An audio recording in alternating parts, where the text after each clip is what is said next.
What if I told you there is a simple trick to understanding finite and non-finite verbs, and it is much easier than most English grammar books make it seem? So stay with me because in the next few minutes I'm going to explain this topic in the simplest way possible.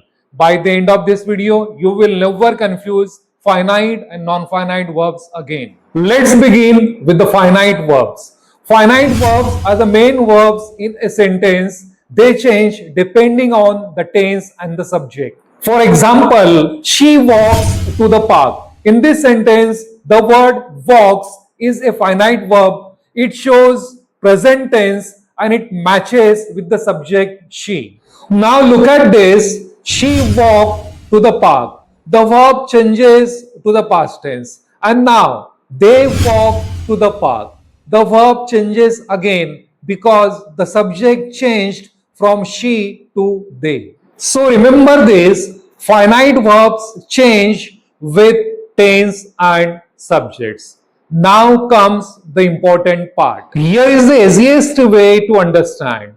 Finite verbs can complete a sentence by themselves. Non-finite verbs cannot. Look at this sentence. She enjoys reading. Here, enjoys is a finite verb because it completes the sentence. But reading is non-finite. It adds extra meaning, but it cannot stand alone as a main verb. If I just say reading a book, it sounds incomplete. But if I say she reads a book, that's a complete sentence. And that is the real difference most learners must focus on. Now let's see types of non-finite verbs. Non-finite verbs usually come in three forms: infinitives, gerunds, and participles.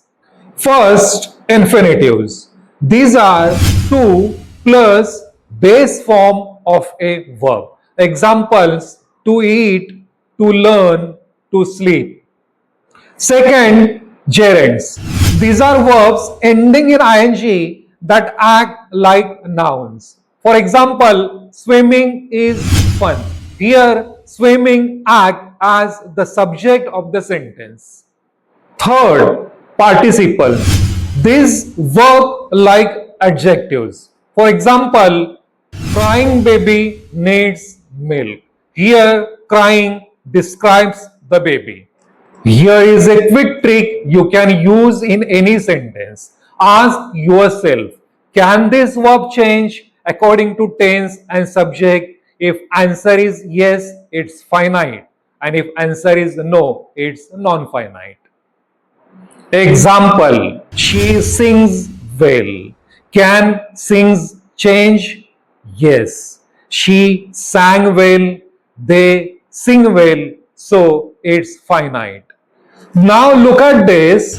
She likes singing. Can singing change according to tense or subject? No. So it's non-finite.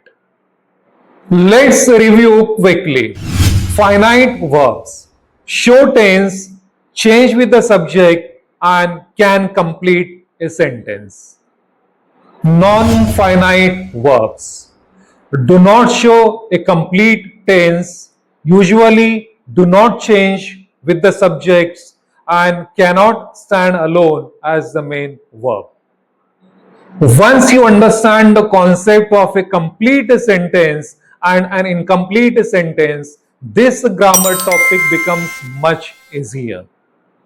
If this video helped you finally understand finite and non-finite verbs, don't forget to like the video and subscribe for more simple English lessons.